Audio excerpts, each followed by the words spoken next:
คนงามที่ตามเฝ้าจองน้องเจ้านับเบาขอช่วยปกป้องของไปเดินตามเจ้าหันมาทำยิ้มให้ดวงใจพี่นี้ดังมีเด็ดเกิน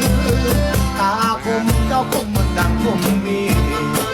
สบตาเหมือนดัง